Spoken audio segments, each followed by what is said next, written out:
Hi అండి, అందరికీ నమస్కారం. జగన్మోహన్ రెడ్డి 2029లో కావచ్చు, 34లో కావచ్చు, రానున్న ఏ ఎన్నికల్లో అయినా సరే గెలవాలి అంటే మొదట చేయాల్సినటువంటి పని చంద్రబాబుని, పవన్ కళ్యాణ్ గారిని విడదీయడం. అది కుదరకపోతే పవన్ కళ్యాణ్ గారికి కాపు సామాజిక వర్గాన్ని దూరం చేయడం. ఇప్పుడు రాజ్యసభ సీట్ల సాక్షిలో వస్తున్నటువంటి కథనాలు కావచ్చు, లేదంటే వైఎస్ఆర్సీపీ సోషల్ మీడియాలో వస్తున్నటువంటి ప్రచారాల ద్వారా జగన్మోహన్ రెడ్డి రెండవ విషయాన్ని ప్రయత్నిస్తున్నాడు. కూటమిలో భాగంగా 4 రాజ్యసభ సీట్లలో ఈసారి 1 జనసేన పార్టీకి ఇచ్చారు. ఆ జనసేన పార్టీ తరఫున పవన్ కళ్యాణ్ గారు తనతో కష్టకాలంలో నిలబడినటువంటి లింగమనేని రమేష్ను అభ్యర్థిగా ప్రకటించారు. ఆయన కులం కమ్మ. సో దీన్ని ఆసరాగా చేసుకొని సాక్షిలో కమ్మవాడైనటువంటి, అలాగే చంద్రబాబు బినామీ అయినటువంటి లింగమనేని రమేష్కి పవన్ కళ్యాణ్ రాజ్యసభ సీటు ఇచ్చాడు, కాపులకి అన్యాయం చేశాడు అనేసి విపరీతంగా ప్రచారం చేస్తున్నారు. ఇక్కడ 2 పాయింట్లు గమనిస్తే కాపులకి జగన్మోహన్ రెడ్డి చేసిన ద్రోహం ఏంటి, అసలు కాపుల్ని జగన్మోహన్ రెడ్డి ఎంత తక్కువగా చూస్తాడనే విషయాన్ని స్పష్టంగా అర్థం చేసుకోవచ్చు. 2 విషయాలు. తెలుగుదేశం పార్టీ తరపున 3 ఎంపీ సీట్లు, రాజ్యసభ ఎంపీ సీట్లు ఉంటే అందులో 1 సానా సతీష్కి ఇచ్చారు. ఆయన కాపు సామాజిక వర్గం.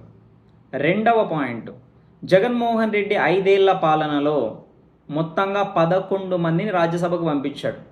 ఎంతమందిని? 11 మందిని. ఇందులో జనాభా ప్రాతిపదికన తీసుకున్న కనీసం అంటే 2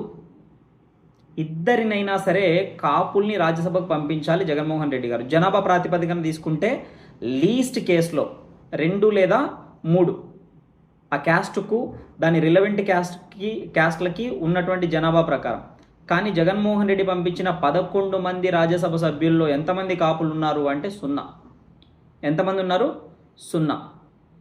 ఇంకో పాయింట్, చంద్రబాబు గారు కాపులకి ఇటు బీసీలకు అన్యాయం జరగకుండా రిజర్వేషన్ ఇచ్చారు కొంతవరకు.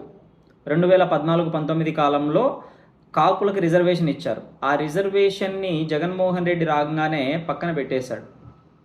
ఈ 2 పాయింట్స్ చాలావా?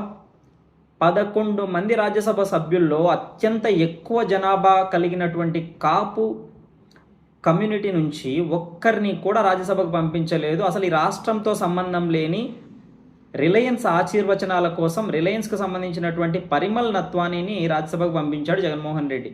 సో ఇవన్నీ కూడా జనాలు ఆలోచించాలి. సాక్షి పేపర్ చదవటం ద్వారా నిజానికి చాలా దూరంగా ఉండిపోతారు.